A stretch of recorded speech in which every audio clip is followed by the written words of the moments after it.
تشكيله اكتر لعيبه عنيفه ضد اكتر لعيبه هاديه نسخه الدوري المصري. نبدا بالتشكيله العنيفه. انا ما لقيتش حارس مرمى عنيف قوي اللي هو يتقال عليه عنيف في الدوري المصري، بس قلت احط عصام الحضري.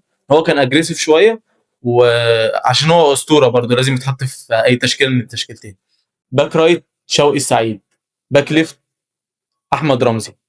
اتنين قلوب دفاع حماده طلبه ووائل جمعه.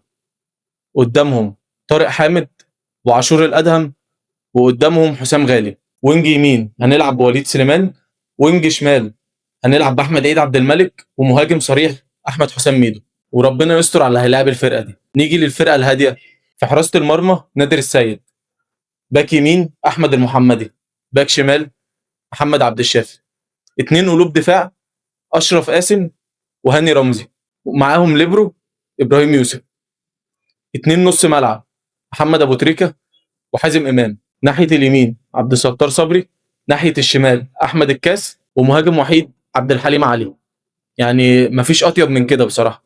اكتبوا لنا بقى مين يكسب من الفرقتين دول، ولو في حد ناقص في الفرقه دي او في الفرقه دي حطوا لنا في الكومنتات برضه.